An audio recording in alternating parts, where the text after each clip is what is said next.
vous prends, on est jeudi, pas du tout, on est mercredi 15 février. Il faut que je me dise la date avant d'ouvrir le vlog, sinon chaque fois c'est pareil. Je vous prends, je vais faire mon corps. Alors je sais pas si je vous ai déjà montré, mais j'ai un corps démontable. Ça veut dire que j'ai le pavillon qui, voilà, qui vient se visser. Et en fait, j'ai un corps démontable, c'est moi qui l'ai souhaité. Il y a les deux qui existent, avec ou sans pas de vis, quoi, qui se montent ou pas. Et moi, ça me permettait d'avoir un corps qui prend moins de place quand même. C'est un peu plus cher, mais ça permet d'avoir un corps, parce que sinon c'est très volumineux.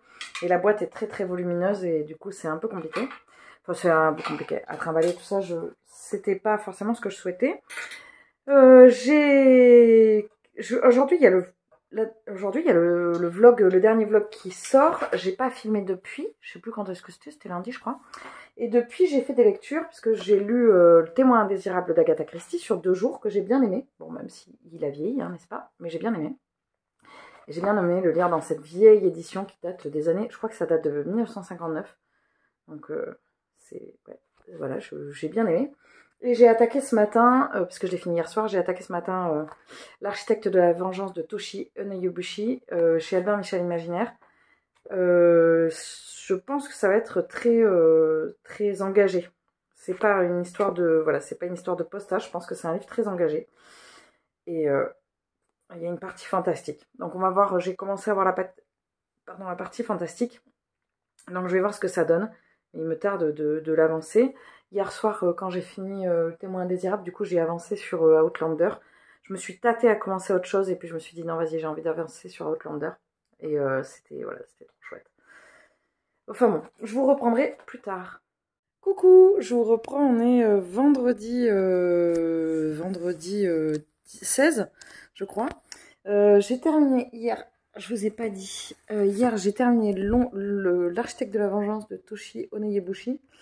C'est un livre qui dénonce énormément de choses et qui est chez Albin Michel Imaginaire, mais qui aurait pu être chez Albin Michel, même s'il y a une part d'imaginaire. Et en fait, ça parle de la condition, enfin, ça dénonce les meurtres sur les personnes noires américaines.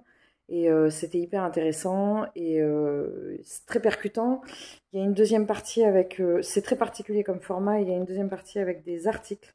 Il y a marqué articles, je crois, ça s'appelle.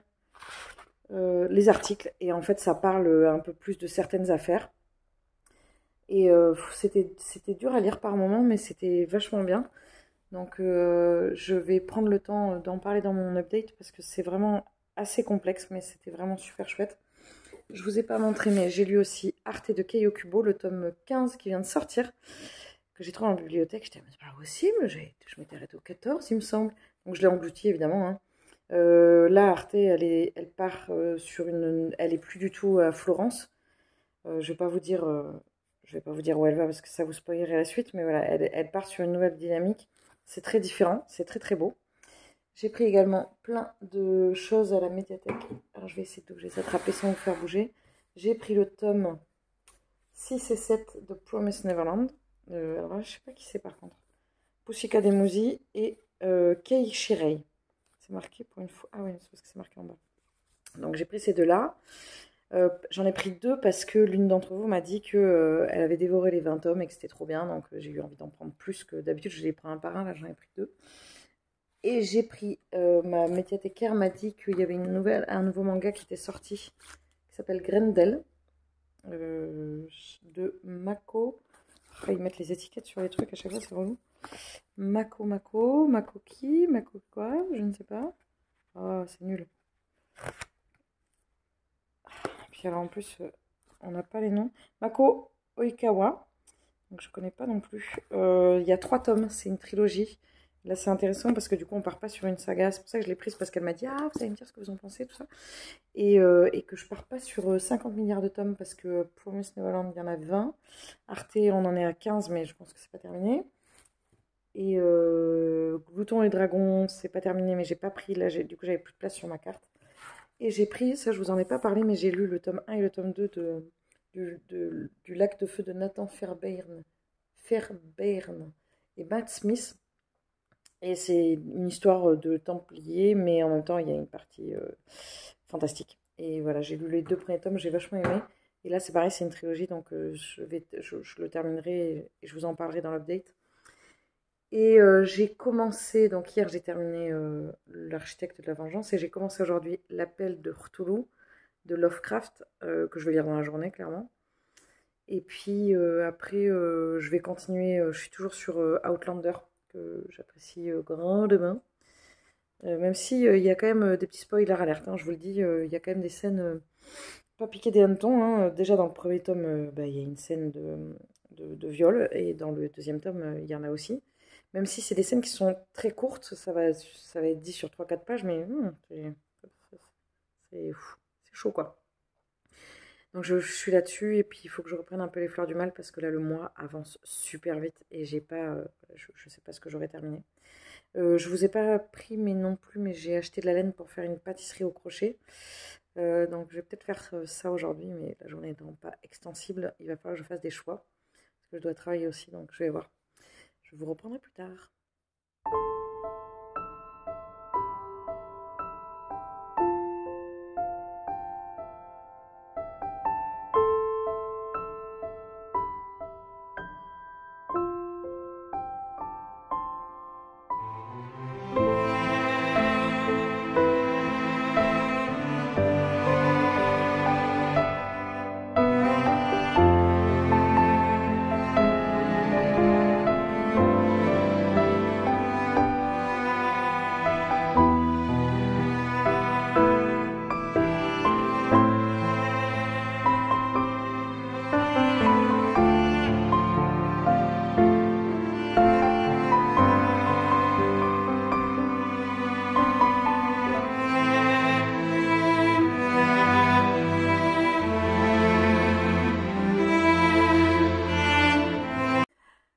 Je vous prends, on est samedi, je sais pas, 16, je sais pas trop, samedi 11, non 11 c'était dimanche dernier, 11, bon je sais pas, 16 je crois, ou 17 peut-être, ou 18, je crois qu'on est 18, bon bref, je vous prends parce que j'ai pas mal de choses à ouvrir, je sais pas du tout pourquoi il y a tout ça, parce que en fait j'ai pas, je sais pas, je ne sais pas, je ne comprends pas.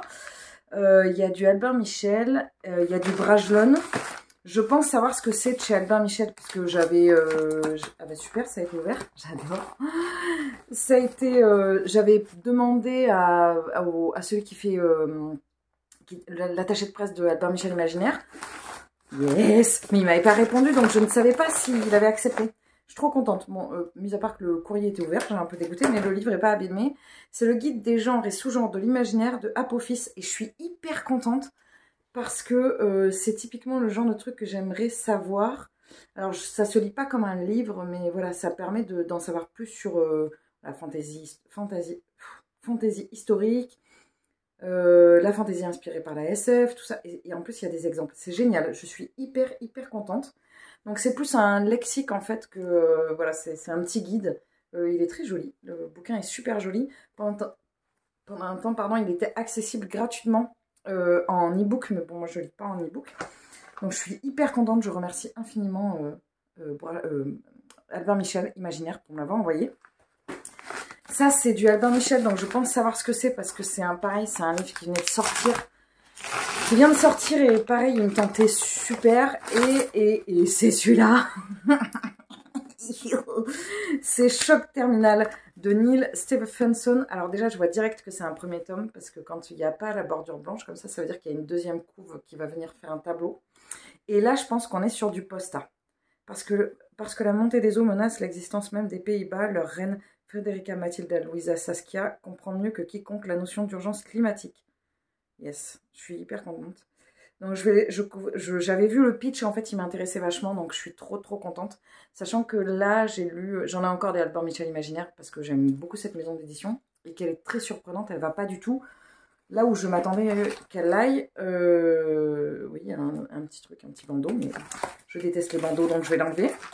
Et alors la grosse surprise c'est ça, c'est un colis de chez Brajlon et je n'ai pas du tout demandé à l'attaché de presse, j'ai déjà eu le livre, enfin j'ai eu un livre que j'avais demandé, mais vous savez, j'ai pas de partenariat avec Brajlon, même si j'aimerais beaucoup. Donc je sais pas ce que c'est. Qu'est-ce que c'est? Il est énorme. Ah yes, je sais ce que c'est. Si, c'est l'attaché de presse qui avait proposé de recevoir un livre pour pouvoir pour le chroniquer. Et je m'étais proposé, donc c'est Confluence de Sylvie Poulain, Ce qui naît des abysses. C'est pareil, c'est du... Alors là, c'est de la SF, et ça me tentait vachement. Après l'emballement climatique et l'effondrement de la civilisation terrestre, les rescapés tentent de se réinventer sous l'eau au sein des cités sous-marines indépendantes. Et ça a l'air super bien. Donc, par contre, il est un peu fat.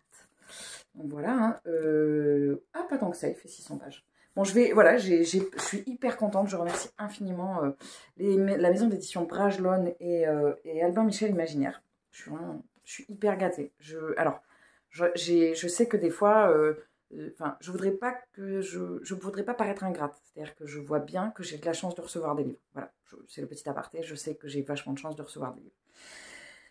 Sinon, j'ai fini L'appel de Cthulhu. Alors, ça se dit Cthulhu, je crois. Il y a marqué Cthulhu, mais en fait, il y a un truc guttural, donc c'est Cthulhu, de Lovecraft. C'est une lecture que j'ai bien aimée, c'est compliqué. En fait, j'adore comment écrire Lovecraft, mais je ne peux pas nier le fait qu'il y ait clairement des propos extrêmement racistes et qu'il ait une façon de s'exprimer pour parler des personnes de couleur qui est inadmissible, en fait. Alors, il y a une petite note avant, là-dessus. Il y a une note aussi après, là-dessus. Donc, c'est bien que ça soit soulevé. Mais c'est quelque chose... Je sais qu'il y a toujours eu des trucs... il est très misogyne. Enfin, il était, parce qu'il est décédé. Très misogyne et très raciste. Et je sais pas si je vais avoir... Pourtant, la plume, elle est oufissime. Elle est d'une super qualité. Je sais pas si je vais avoir envie de lire un auteur qui a cette part-là, même si c'est pas que ça contrebalance pas la qualité de la plume.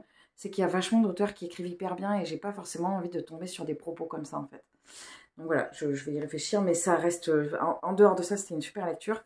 Ce soir, il est 19h05 et il va y avoir la nuit du King organisée par Sèvres d'Ille et Bien, ce livre. Et moi, j'ai prévu de lire Élévation, le tout petit King que j'avais trouvé pour le petit mois petite lecture. Il fait 150 pages. Il est écrit plutôt aéré, donc il y a moyen. Ça va être mon livre pour les 2 prochains jours. Donc aujourd'hui, là ça se chevauche avec le Lovecraft. Normalement le Lovecraft était pour hier et aujourd'hui. Donc je devais en commencer un demain. Mais ça va se chevaucher, mais c'est pas grave. Donc je vais commencer celui-ci ce soir. Et si je le termine, j'en commencerai pas un demain. Du coup je tracerai sur Outlander. Ou alors je commencerai peut-être le Brajlon que j'ai reçu la semaine dernière. Je vais voir. Je vais voir. Enfin, en tout cas, je vous reprendrai... je suis découlingée, il est tout abîmé, le livre. On va pas se plaindre, hein. Des fois, j'achète des livres d'occasion, je suis là... Ah, mon Dieu, ils sont horriblement abîmés. Mais celui-là, il avait l'air trop bien. C'est compliqué parce que j'essaie d'endiguer le flow de ma parole, mais il y a vraiment trop de choses qui me tentent. Donc, c'est complexe. Enfin bon, je vous reprendrai plus tard. Coucou, je vous prends, on est dimanche 18, je crois. Je vous prends, c'est le contraste. Hier, je vous ai pris, s'il faisait nuit, c'était dans la pénombre. Et là, je vous prends avec ma petite tasse de thé en plein soleil. J'ai le cheveu raplapla parce que j'étais en train de bouquiner au soleil. En train de bronzer. Alors non, c'est pas vrai, je ne bronze pas. Moi, je fais partie de ces gens qui ne bronzent pas. Voilà. Si vous faites partie de cette team, je suis de tout cœur avec vous. C'est-à-dire que moi, je suis soit toute blanche, soit toute rouge, mais il n'y a pas d'intermédiaire. Le côté la peau dorée par le soleil, ça n'existe pas chez moi. Bref, après ce petit point beauté, j'ai commencé hier... Alors non, d'abord, j'ai fini hier le King. J'ai lu le King dans la soirée parce qu'il était assez court. J'ai lu Elevation de Stephen King sur la nuit du King de Sèvres d'Ille et Bien, ce livre. Et c'était hyper bien. Je pense que c'est mon King préféré de par son côté extrêmement lumineux. J'en parlerai plus en update lecture, mais je l'ai trouvé, j'ai trouvé très beau, très poétique et plein de très optimiste et plein de belles choses en fait. Et c'est pas vraiment le genre de choses qu'on trouve chez King d'habitude. Voilà. D'ailleurs, le dernier que j'avais lu, c'était Shining, je crois. Non, j'en ai lu un autre, je pense, parce que j'avais fait l'année du King l'année dernière. Je ne sais plus ce que j'avais lu en dernier. Bref. J'ai commencé hier, du coup, Confluence de Sylvie Poulain. Alors, j'avais lu Que de chien. J'avais lu jusqu'à la page 20, donc j'avais lu 5 pages. Ah oui, j'avais vraiment pas lu. Et là, j'en suis à la page 99. C'est un livre, comme je vous disais, que j'ai reçu de la part de l'attaché de presse. Et c'est hyper bien. Alors, on voit pas très bien la couve. Je me suis rendu compte qu'hier, je vous ai peut-être pas bien montré les couvertures. De toute façon, il faisait nuit. Mais c'est sur un monde, c'est un monde futuriste apocalyptique dans lequel les humains vivent sous l'eau. Alors, j'ai lu que l'autrice avait fait une carrière militaire dans l'aéronautique navale. Bon, ça se sent un petit peu, hein, c'est quand même un peu pointu au niveau du vocabulaire et tout ça, mais du coup, j'ai un peu ramé pour me mettre dedans au début. Ah, ramé, parce que ça se passe sous l'eau. Pardon, jeu de mots pourri. Mais après, après ça se met en place, il faut se laisser porter.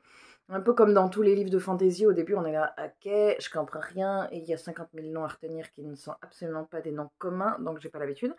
Et là, en fait, au bout d'un moment, ça prend. Il y a 50 pages où c'est quand même une grosse action. C'est dans le feu de l'action, tout ça, et après, ça change. Et ça change énormément de ce que je lis d'habitude parce que c'est de la SF. Et moi, j'ai pas l'habitude de lire Enfin, ça fait longtemps que j'en ai pas lu. Et du coup, ça me plaît trop, quoi. Je suis trop fan. Bon, là, je fais une petite pause parce qu'il faut que je fasse mon corps, parce que demain, c'est la reprise. Et voilà, et puis j'ai envie de jouer, j'ai envie de reprendre les études que je suis en train de faire au corps. Donc, je vous reprendrai plus tard. Coucou, je vous prends, on est lundi. Je suis pas au top de ma forme, c'est la reprise aujourd'hui et je suis dans un espèce d'état grippal. Je sais pas si ça s'entend, mais voilà, je suis très mal dormie et je pense que je suis en train de refaire une angine. Et ça me fatigue parce que ça fait la 4e depuis 4 mois. J'en ai une tous les mois, novembre, décembre, janvier, février, et je comprends pas.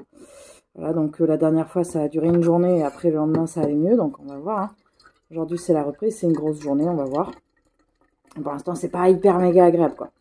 Donc, j'ai très mal dormi, donc j'ai mis mon habit de cerne, voilà, de circonstance. Mais bon, voilà, ça va aller, je pense. Enfin, bon, bref, on verra. Ce matin, j'ai eu... Alors, attendez, je me prépare à monter. Je me fais un pecan pie de chez Daman.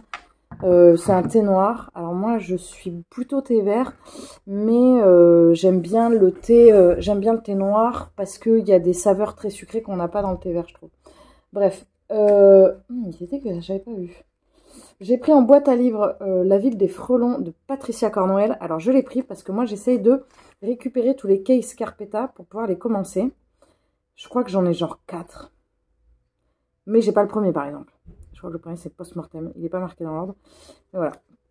J'essaye de les récupérer. Non, je vais éviter de me spoiler. Donc ce matin, j'ai eu pas mal... Enfin, pas mal. Non, j'ai eu un peu de temps ce matin. Et j'ai un peu continué ma lecture... je vais vous montrer. J'ai un peu continué ma lecture de Confluence de Sylvie Poulain. Le premier tome, Ce qui naît des abysses. Et c'est hyper bien. C'est vraiment une lecture... c'est très technique par moment.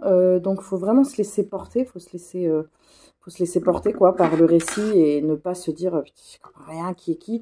Donc j'ai avancé un peu ce matin, je crois que j'ai eu genre 30 pages. Et puis 37 pages, ouais.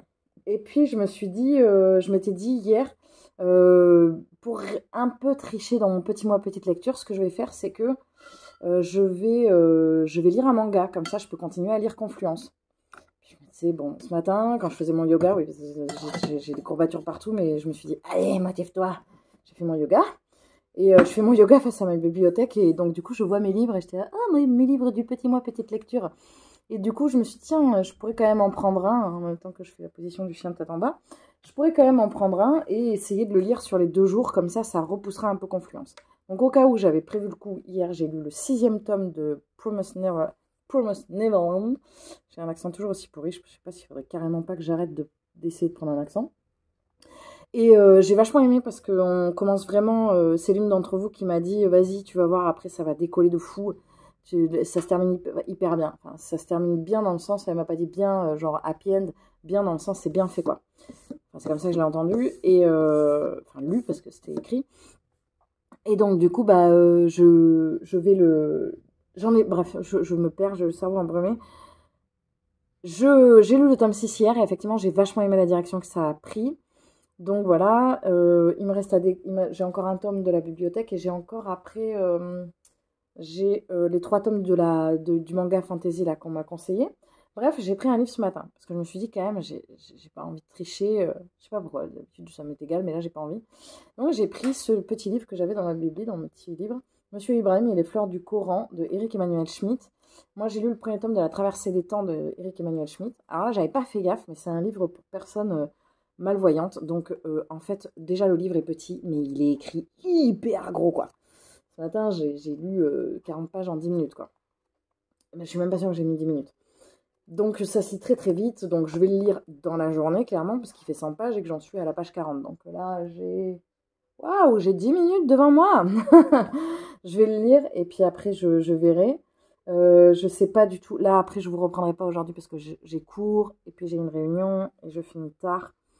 Donc, je vous reprendrai demain. Je sais que dans ce vlog, il faut absolument que je parle de tricot sur comment je me suis lancée sur les bases du tricot parce que l'une d'entre vous m'a demandé.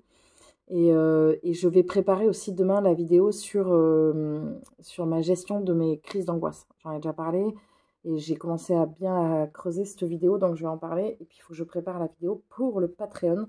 Et là, on va faire certainement le live demain ou vendredi. Il faut que je vois ce qu'ont répondu les filles. Voilà, bah, je vous reprendrai plus tard de toute façon. Coucou, je vous prends, on est mardi. Alors du coup, je vous ai pris hier. J'ai fini. Ibrahim. Non, Monsieur Ibrahim et les fleurs du Coran de Éric Emmanuel Schmitt, que j'ai bien aimé, mais il y a des trucs que j'ai moins aimé, mais bon, bref, c'est un petit ouvrage très court qui raconte l'histoire d'un jeune garçon juif qui vit dans une rue et qui va rencontrer un épicier arabe. Voilà, un épicier arabe musulman d'ailleurs, il y a juste marqué arabe, mais musulman. Et c'est cette rencontre en fait qu'on va suivre, enfin cette amitié qui va naître entre eux qu'on va suivre, qui est plutôt jolie quand même. J'ai avancé sur Confluence de Sylvie Poulain. Je suis arrivée presque à la moitié. J'ai pas beaucoup lu hier. Enfin non, en fait, je suis rebelote malade. Comme je sais plus, je crois que je vous ai dit, et j'en ai marre. Ça fait la 4e fois, donc là, je pense que je vais peut-être pousser un peu pour savoir d'où ça peut venir.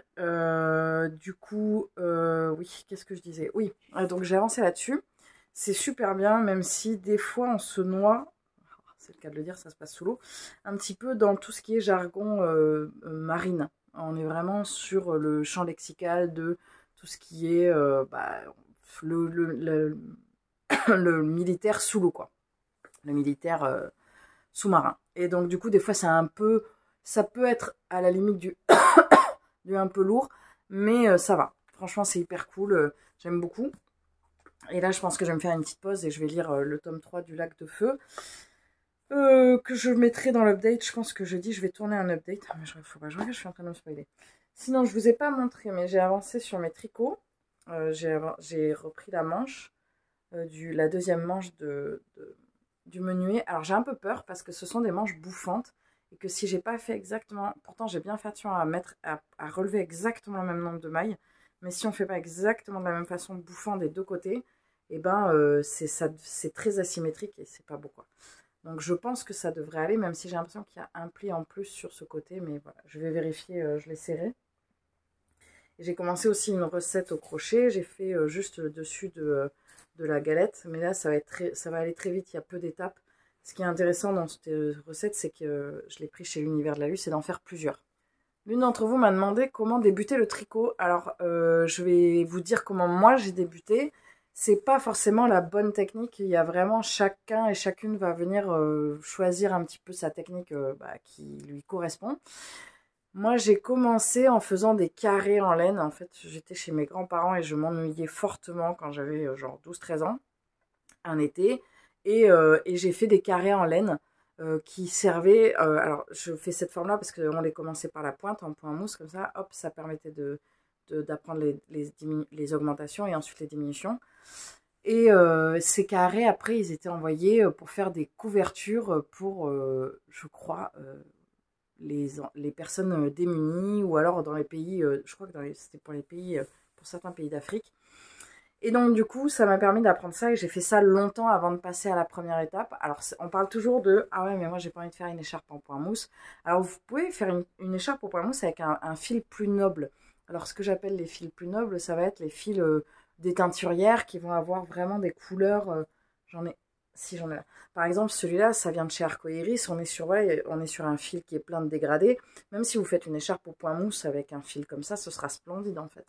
Donc, après, vous pouvez toujours faire une écharpe au point mousse avec par exemple apprendre les cotes. Les cotes, c'est ça là, c'est ce qu'il y a là. Après, le conseil, c'est de commencer avec un projet qui vous plaît, mais pas forcément trop compliqué. Faut pas hésiter à aller voir sur Ravelry. Alors Ravelry, c'est un site, c'est une banque de patrons énormissime. Des patrons, il y en a qui sont gratuits, il y en a qui sont payants. Je vous conseille de commencer par quelque chose d'assez accessible, parce que sinon on est assez vite découragé. Par exemple, typiquement, ça, c'est pas possible quand on débute. Parce que, enfin, je trouve que c'est pas possible quand on débute, parce qu'il y a un motif à suivre. Et tout ce qui est motif à suivre, que ce soit ça ou un jacquard comme ça, bah, ça va rajouter enfin, ça va être plus complexe en fait. Ça va te rajouter des étapes qui sont un peu trop compliquées au début. Je vous conseille, enfin, le conseil que je peux vous donner, c'est de bien vous équiper. Aujourd'hui, on travaille, enfin, moi je travaille plus du tout avec les aiguilles droites, je travaille qu'avec des aiguilles circulaires qui sont plus petites. Hein. Les aiguilles droites, elles sont comme ça, les aiguilles circulaires comme ça, et des fois comme ça, et des fois comme ça. Moi, je vais pas plus petit que ça. Mais ça vous correspondra peut-être pas, parce qu'au niveau de la tenue du poignet et tout ça, au début, c'est pas évident. Donc, vous pouvez essayer avec des aiguilles droites. Si vous commencez avec un fil qui est moins noble et moins cher, du fil de chez Action, du fil avec de l'acrylique, tout ça, c'est pas grave en fait. Chacun, enfin, c'est important de pas juger, enfin pour moi en tout cas, c'est important de ne pas juger les budgets que chacun et chacune va mettre dans la laine. On n'a pas tous les mêmes revenus, on n'a pas tous les mêmes priorités. Il y en a qui vont mettre qui vont prioriser plus sur la nourriture, d'autres plus sur les loisirs, d'autres plus sur les sorties, je sais pas. Là, il y a d'autres plus sur survivre. Donc, en fait, chacun fait comme il peut.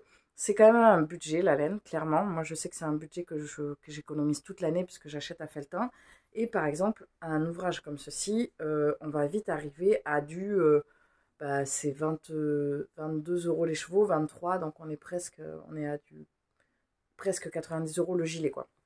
Celui-ci, par exemple, là, la laine que j'ai achetée, il y a de l'angora, et c'est de la laine de chez Boucle Laine. Boucle Laine, elle fait des écheveaux qui sont plus rustiques, avec des couleurs moins variées comme ça. Mais par contre, on est sur, par exemple, celui-ci, il est de chez Boucle Laine. Vous voyez, c'est plus uni. Mais on est sur des tarifs beaucoup moins chers. C'est-à-dire que les chevaux chez Boucle Laine, il était à moins de 20 euros, je crois.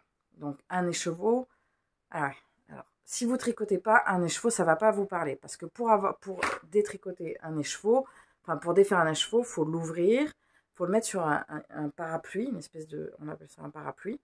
Et ensuite, il faut le mettre sur un bobineur, enfin dérouler la pelote sur un bobineur pour avoir la pelote en fait. Si vous n'avez pas tout ce matériel, moi j'avais pas tout ça au départ, vous pouvez acheter des pelotes directement faites sur par exemple des grosses marques comme alors Drop, c'est très décrié parce que je crois que la laine, elle vient de je sais pas où, enfin c'est catastrophe au niveau éthique. Encore une fois, chacun fait comme il veut et comme il peut. Il y a Drops, sinon il y a Bergère de France, il y a Fil d'Art, qui étaient les plus grosses marques. Moi, quand j'ai commencé, il n'y avait que ça en fait. Ça n'existait pas. Les teinturières qui proposaient des fils différents, ça n'existait pas du tout. C'est rigolo d'ailleurs. Mais bon, bref.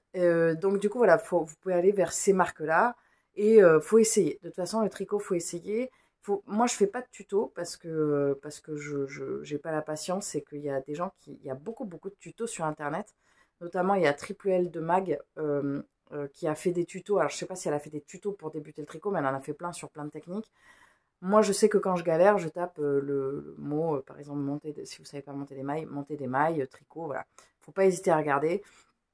Faut pas hésiter non plus à en regarder plusieurs parce que selon l'angle, des fois on comprend pas comment c'est fichu et selon l'angle de prise de vue, des fois ça sera plus clair et d'autres non. Donc voilà, faut regarder. Et puis si vous avez de toute façon, si vous avez d'autres questions, n'hésitez pas à m'envoyer un message sur Instagram et à ce moment-là, j'essaierai de rajouter évidemment des thématiques quand il y a besoin, comme ça, quand vous en avez envie, c'est avec grand plaisir.